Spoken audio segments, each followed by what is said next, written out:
KPK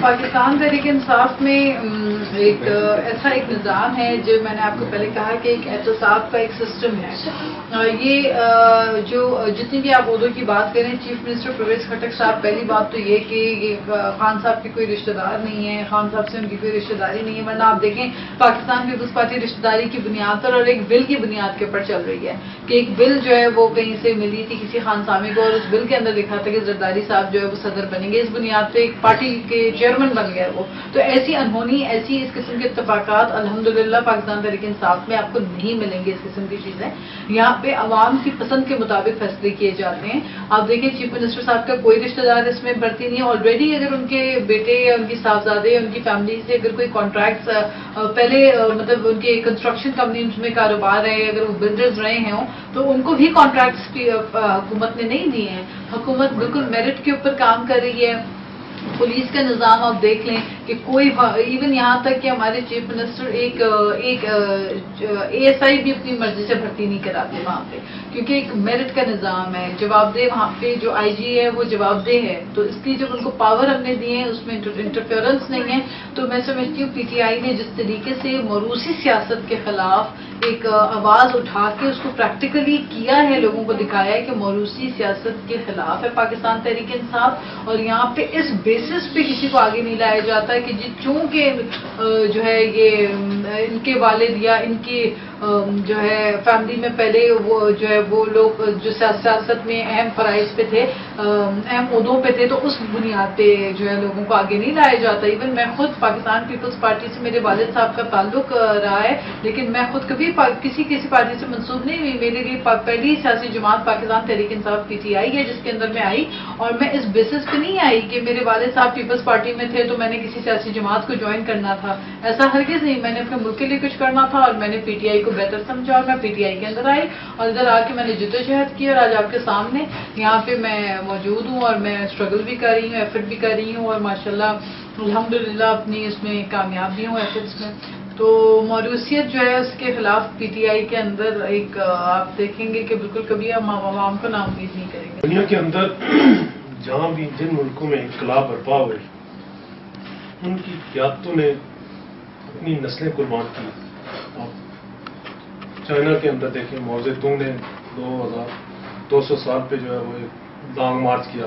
دھرنے کی صورت میں، جس میں اس کے اپنے بیوی اور بیٹا بھی وہ اس میں قربان ہوئی. لیکن ہمارے یہاں جو دھرنوں کی صورت میں کس طرح انقلاب آپ برپا کر سکتی ہیں؟ دیکھیں PTI کا جو دھرنا تھا وہ ایک مقصد کے تحت ہوا تھا، اور ہمیشہ جمہوری ملکوں میں احتجاج کا جو طریقہ ہے یہ عوام کا اختیار ہوتا ہے، اور قومیں جو جاگی ہوئی ہوتی ہیں وہ اپنے اوپر کیے ہوئے ظلم کے خلاف اٹھ کے کھڑی ہوتی ہیں اور آواز اٹھاتی ہیں، اور یہی جمہوریت کے معنی ہیں. اور اسی پہ PTI کا جو ہے فوکس ہے کہ ہماری عوام کی آواز کو ہم بھرپور طریقے سے اٹھائیں، ریز کریں. اور آپ دیکھیے اس سے پہلے یہ ہوتا تھا کہ الیکشنز میں دھاندلی ہوتی تھی، بھرپور دھاندلی ہوتی تھی، اور سب کو پتا ہوتا تھا کھلا دھاندلی ہو رہی ہے، لیکن کوئی لوگ ایکسیپٹ کر لیتے تھے. آپ جب ظلم کو اور جرم کو ایکسیپٹ کر لیں گے، آپ کرائم کو ایکسیپٹ کر لیں گے کہ ہاں جی یہ غلط ہے، لیکن اس کو ایکسیپٹ کر لیں گے آپ کہ یہ ہے، تو پھر معاشرے میں برائی بڑھتی چلی جاتی ہے. اس برائی کے خلاف اٹھ کر جب آپ کھڑے ہو جاتے ہیں تو آپ کو احساس ہوتا ہے کہ آپ اپنے اوپر کیے جانے والے جبر اور ظلم اور کرائم کے خلاف اٹھ کر آواز اٹھا رہے ہیں. آپ اپنا حق ادا کریں آنے والی نسلوں کے لیے، ایک بہتر پاکستان کے لیے. تو اس میں PTI نے آپ نے دیکھا کہ ہم نے کوئی کمپرومائز نہیں کیا. ہم نے کوئی ریکنسیلیشن کے نام پہ یا جمہوریت کے نام پہ ہم نے لوگوں سے دھوکے نہیں کیے. ہم بہت آسان تھا، ہمیں KPK میں ہماری گورنمنٹ تھی، ہم آرام سے اپنی گورنمنٹ کرتے اور ہم چھوڑتے میاں صاحب کو کہ آرام سے آپ کریں، تاکہ لیکن اگر ہم ایسا کرتے تو آنے والے وقت میں دوبارہ الیکشنز میں پھر اسی طریقے سے دھاندلی کر کے پھر غلط نمائندے آ جاتے، اور اینڈ آف دا ڈے عوام جو ہے جن کی نمائندگی کرنی حکومت میں ہوتی ہے، اگر عوام کے نمائندگان ہی چوری کر کے ووٹ آئیں اور غلط طریقے سے آئیں تو میں سمجھتی ہوں پھر معاشرے میں اور پرابلمز ہوتی ہیں، برائیاں ہوتی ہیں، اور ڈیموکریسی تو کم سے کم نہیں ہوتی پھر آپ کے پاس. نوجوانوں کی ایک بڑی تعداد خواتین اور ینگسٹر کی صورت میں آپ کے پاس ایک امید لے کے شامل ہوئی، تو اگر ان کی امیدوں پہ تحریک انصاف اس طرح پورے نہ اتر سکی تو پھر آزاد کشمیر کے اندر تحریک انصاف کا مستقبل کیا دیکھتی ہے؟ بات یہ سینئر وائس چیئرمین آپ سے یہ سوال. جی میں دیکھیں ایک پی ٹی آئی کی وائس پریزیڈنٹ کی حیثیت سے اور تمام طرح جو بھی فرائض میرے اوپر پارٹی کی جو ذمہ داریاں ہیں جو چیزیں ہیں ان کو دیکھتے ہوئے سمجھتے ہوئے میں ہمیشہ لوگوں کو یہی بات کہتی ہوں کہ دیکھیں پاکستان تحریک انصاف نوجوانوں کی اور خواتین کی ایک ایسی علم بردار ہے، ایک ایسی سیاسی جماعت ہے جس نے ان ووٹرز کو موبلائز کیا جو آج سے پہلے کبھی ووٹ نہیں کاسٹ کرتے تھے، چاہے وہ خواتین ہماری ہوں چاہے وہ نوجوان ہوں، وہ پہلے ووٹ کاسٹ کرنے نہیں جاتے تھے، ان میں دلچسپی نہیں ہوتی تھی۔ آج وہ نوجوان وہ باشعور ہو چکا ہے، وہ باہر نکل کے آیا ہے، اس نے ووٹ کاسٹ کیا، 1 crore vote P T I کو پڑا، یہ بہت بڑی کامیابی اور اچیومنٹ ہے ہماری، جس میں بڑی تعداد خواتین اور نوجوانوں کی ہے۔ تو ایک تو یہ چیز ہے، دوسری بات یہ کہ جس طرح آپ نے کہا آزاد کشمیر کی آپ نے بات کی، آپ دیکھیں ماشاءاللہ جو لہر دوڑی ہے وہ بالکل آپ دیکھیں کہ جہاں جہاں خان صاحب گئے ہیں، جس طریقے سے ان کو وارم ویلکم کیا ہے، جس طریقے سے ہمارے کشمیر کے بھائیوں نے جس طریقے سے ریسیپشن ان کو دیا، جو ویلکم اور جس طریقے سے تنظیم سازی ہو رہی ہے ماشاءاللہ پی ٹی آئی کے حوالے سے، تو بڑی خوش آئند ہے۔ اور جو پڑھا لکھا طبقہ ہے وہ جس طریقے سے پی ٹی آئی میں آ کے ایفرٹس کر رہا ہے، ایک اسٹرگل کر رہا ہے، کاز اور کمٹمنٹ جو میں نے دیکھی ہے تو بہت امیزنگ کمٹمنٹ ہے، اور بڑی مجھے خوشی ہوئی ہے مل کر یہاں پہ دیکھ کر کہ جس طریقے سے جو ہماری آزاد کشمیر کا چیپٹر ہے وہ اتنا ایکٹیو ہے پی ٹی آئی کا، اور متحرک ہو کے پاکستان کو ایک بہتر پاکستان بنانے اور نیا پاکستان کے لیے اپنی جدوجہد کر رہا ہے، تو انشاءاللہ ہم مایوس نہیں کریں گے۔ جی تو آزاد کے جو آپ کی یہ تنظیم سازی جو ہو رہی ہے، انٹرو پارٹی الیکشن بھی ہو رہے ہیں، کیا یہ آزاد کشمیر پاکستان بھر کے ہوں گے یا یہ پاکستان کے ہوں گے، اور آزاد کشمیر کے اندر جو تنظیم سازی وہ آپ کے ان آزاد کشمیر کی قیادت کے ہینڈ اوور کیا جائے گا، اس میں کیا ہوگا؟ کیونکہ کسی بڑے کی پوسٹ پہ آزاد کشمیر سے بھی مرکزی قیادت میں بندے لیے جائیں گے؟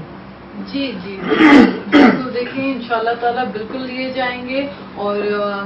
کیونکہ آپ ہماری پارٹی کے اندر اب دیکھیں بیرسٹر سلطان صاحب بھی پی ٹی آئی میں جس طریقے سے انہوں نے شمولیت کی ہے، اس طریقے سے لوگ آگے آ رہے ہیں بڑھ کے، اور جب آگے آتے ہیں جب لیڈرشپ بڑھتی ہے تو وہ مین ڈیسیشن میکنگ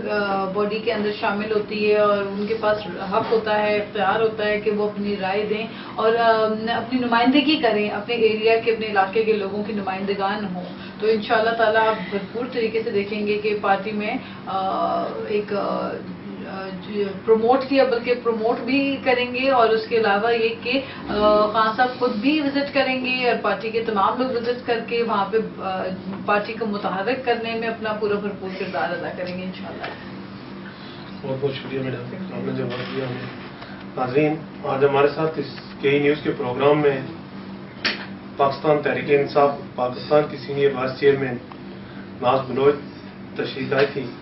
ان کا کہنا ہے کہ پاکستان کے اندر پاکستان پیپلز پارٹی اور مسلم لیگ دونوں نے مل کے اس غریب قوم کو لوٹا ہے، اس کا استحصال کیا ہے، اور پاکستان تحریک انصاف آنے والے وقتوں میں ان عوامی محرومیوں کا ازالہ کرے گی، اور عوام اور پاکستان تحریک انصاف جس طرح پاکستان کے اندر پیپلز پارٹی نے ایک ذوالفقار علی بھٹو نے جو نظریہ دیا تھا، سوچ دیا تھا، جس پہ وہ آج تک کاربند نہیں ہو سکی، تحریک انصاف اس پہ عمل کرنے میں کامیاب ہوگی۔